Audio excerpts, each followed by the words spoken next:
Back to another video. So हम लोगों ने लास्ट क्लास जो है 1.1 देखा। अब एक्सरसाइज 1.2 जो है वो देखेंगे। तो एक्सरसाइज 1.2 में जो पहला क्वेश्चन है वो आप देख सकते हैं कि ट्रू और फॉल्स को देखना है, ठीक है, सत्य और असत्य को। तो जो पहला नंबर क्वेश्चन है उसमें क्या बोला गया है कि प्रत्येक अपरिमेय संख्या एक वास्तविक संख्या होती है। तो जो फर्स्ट इंट्रो क्लास था उसी में मैंने बताया था कि the group of rational number and irrational numbers are real numbers. ये देख सकते हैं यहाँ पर मैंने जो है सबसे फर्स्ट क्लास में ही बताया था कि रियल नंबर जो है वो परिमेय संख्या और अपरिमेय संख्याओं से मिलकर बना होता है।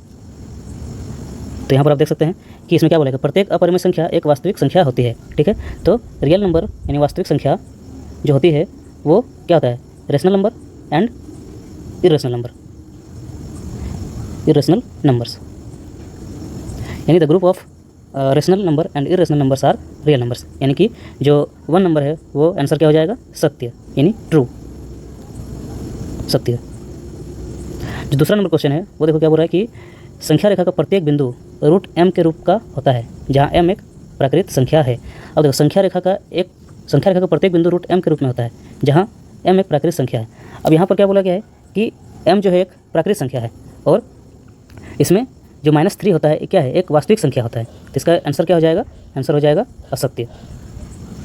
असत्य क्यों ऐसा होगा, क्योंकि जो -3 है ये क्या है, एक रियल नंबर है, रियल नंबर है, यानी कि क्या है, ये रियल नंबर है, वास्तविक संख्या है, ये एक वास्तविक संख्या है। और यह जो है एक अपरिमेय संख्या नहीं है। ये क्या है, एक अपरिमेय संख्या नहीं है, यानी ये जो है एक अपरिमेय संख्या नहीं है। इसका मतलब क्या है, एक परिमेय संख्या है। तो ये क्या है, अपरिमेय संख्या नहीं है। ओके। जो तीसरा नंबर क्वेश्चन है क्या बोला कि प्रत्येक वास्तविक संख्या एक अपरिमेय संख्या होती है। प्रत्येक जो वास्तविक संख्या है वो एक अपरिमेय संख्या है। तो ये भी गलत हो जाएगा, ये भी गलत हो जाएगा, आंसर हो जाएगा असत्य। असत्य क्यों होगा, क्योंकि जैसे 3 है, अब 3 क्या है, एक वास्तविक संख्या है, लेकिन ये क्या है, एक अपरिमेय संख्या नहीं है, ठीक है, ये रेशनल नंबर नहीं है, ये क्या है, वास्तविक संख्या, वास्तविक संख्या। और ये क्या है, एक परिमेय संख्या है, ना कि अपरिमेय संख्या, ठीक है। तो ये भी क्या हो जाएगा, आंसर इसका गलत हो जाएगा। ओके। सो नेक्स्ट क्वेश्चन हम लोग देखते हैं कि क्या बोल रहा है कि क्या सभी धनात्मक पूर्णांकों के वर्गमूल अपरिमेय होते हैं, यदि नहीं तो एक ऐसी संख्या का वर्गमूल का उदाहरण दीजिए जो एक परिमेय संख्या है। अब क्या बोल रहा है इसमें कि क्या सभी धनात्मक पूर्णांकों के वर्गमूल अपरिमेय होते हैं। अब देखो, तो जो पूर्णांक होता है, क्वेश्चन नंबर 2, पूर्णांक होता है पॉजिटिव पूर्णांक, पॉजिटिव इंटीजर्स, नेगेटिव इंटीजर्स होते हैं। तो 2, 4, 6, 5, 7 ये सब मान लो कि पूर्णांक है। और इसमें q जो है वो क्या है, वो 1 है। क्यों, क्योंकि पूर्णांकों में क्या होता है कि p/q and q not q equal to 1, तो ही क्या होगा, ये पूर्णांक होगा। तो 2, 4, 6, 5, 7 इस तरह का मान लो पूर्णांक है।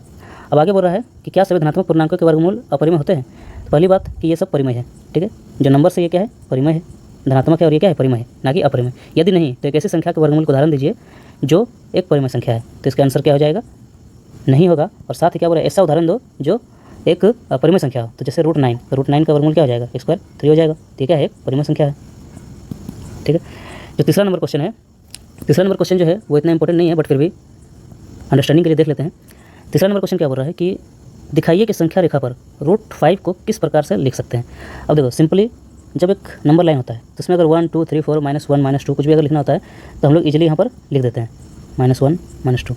लेकिन अगर मान लो कि यहाँ पर √5 है, तो मान लो यहाँ पर अगर √5 को यहाँ पर जो है इस संख्या रेखा में हमें कहीं निरूपित करना है, इस संख्या रेखा में हमें कहीं पर लिखना है, तो वो चीज़ हम कैसे लिखेंगे। ओके। सो अंडरस्टैंडिंग के लिए यहाँ पर देख लेते हैं। ओके। सो पहले तो एक सिंपल सा नंबर लाइन लेते हैं। यहाँ पर एक नंबर लाइन ले लेते हैं। नंबर लाइन में यहाँ पर हम जो है जनरली जैसे करते हैं 0, 1, 2 इस तरह का, इधर भी लिख देते हैं कुछ -1, -2, ठीक है। अब देखो ये तो 0 है ही। अब हम यहाँ पर 1, 2, 3 इस तरह के हैं, तो यहाँ से हम एक ट्रायंगल यहाँ पर लेते हैं, ठीक है, राइट एंगल ट्रायंगल बेसिकली लेते हैं। यहाँ पर इस तरह का एक राइट एंगल ट्रायंगल ले लेते हैं। अब देखो यहाँ से यहाँ का डिस्टेंस कितना है, 1 है, और यहाँ से यहाँ का डिस्टेंस कितना हो जाएगा, फिर 1 हो जाएगा। तो 1 और 1 इसका जब हम रूट निकालेंगे तो इसको हम लोग कुछ नाम दे देते हैं, मान लेते हैं OB नाम दे देते हैं, ठीक है। तो जब OB निकालेंगे तो OB कितना हो जाएगा, √1 के स्क्वायर प्लस 1 के स्क्वायर, यानी कि क्या हो जाएगा, ये √2। तो इसको हम लोग यहाँ पर √2 लिख देते हैं, ठीक है। अब नेक्स्ट यहाँ पर हमें और आगे जो है इसका नंबर्स निकालना है, तो मान लेते हैं यहाँ पर और एक नाम दे देते हैं यहाँ पर C। ठीक है। अब सी दे देते हैं नाम यहाँ पर, तो फिर से यहाँ पर क्या हो रहा है, इसको एक रेक्टेंगल बना रहा है, राइट एंगल ट्रायंगल बना रहा है। तो अगर ये 1 है तो क्या हो जाएगा, ये भी 1 हो जाएगा। तो फिर ओसी कैसे निकलेगा, तो ओसी बराबर कितना हो जाएगा, अंडर रूट 2 का स्क्वायर एंड प्लस 1 का स्क्वायर। ओके, सो रूट 2 का स्क्वायर कितना हो जाएगा, 2 हो जाएगा, और 1 का स्क्वायर कितना हो जाएगा, 1 हो जाएगा, यानी कि √3। इसका मतलब क्या है कि ओसी जो है वो क्या है, √3। ठीक है। उसी तरह हम लोग यहाँ पर और एक लाइन लेंगे, यहाँ पर एक लाइन और ले लेते हैं, वो हो जाएगा सी, यहाँ पर ए बी, इसको ए मान लिए, इसको बी, इसको सी, और यहाँ पर एक लाइन ले लिए, उसको मान लिए डी। अब फिर क्या करेंगे, इसको यहाँ पर एक राइट एंगल ट्रायंगल बनाएंगे, और ये 1 है तो ये भी 1 हो जाएगा, और ये √3 यहाँ पर है, तो ये जो है ओडी कैसे निकलेगा, तो ओडी इक्वल टू कितना हो जाएगा, √3 का स्क्वायर एंड प्लस 1 के स्क्वायर, और इसको अंडर रूट कर देते हैं, तो √3 का स्क्वायर 3 एंड प्लस 1 यानी कि अंडर √4 इक्वल टू 2। तो ये जो है कितना हो गया, 2 हो गया, ये कितना हो गया, 2 हो गया। अब हम लोग और एक लेंगे, मान लेते हैं यहाँ पर और एक ले लिए, और इसको हमने फिर से एक राइट एंगल ट्रायंगल बना दिया, और इसे हमने नाम दे दिया ई। ठीक है। अब यहाँ पर फिर से ये 1 है तो ये भी 1 हो जाएगा। अब 2 और 1 है तो इसका मतलब इसका हमें ओ ई निकालना होगा, तो O E equal to under root 2 का स्क्वायर प्लस 1 का स्क्वायर। ओके, सो 2 का स्क्वायर कितना हो जाएगा, 4 हो जाएगा, एंड प्लस 1 का स्क्वायर 1 हो जाएगा, सो अंडर √5। अब देखो यहाँ पर ये वाला कितना हो जाएगा, √5। ठीक है। इसी तरह हम लोग जो है देख सकते हैं कि √5 का हम लोगों ने जो इस नंबर लाइन है, इस नंबर लाइन में हम लोगों ने क्या कर दिया है, सो कर दिया है। और यहीं पर यही जो है हमें सवाल पूछा गया था कि क्या हम √5 को एक नंबर लाइन में, एक संख्या रेखा में जो है हम लोग क्या उसे निरूपित कर सकते हैं। तो इसका आंसर क्या हो जाएगा, हाँ, इसे हम लोग जो है एक संख्या रेखा में निरूपित कर सकते हैं। ठीक है, इसे हम लोग क्या कर सकते हैं, एक संख्या रेखा में निरूपित कर सकते हैं।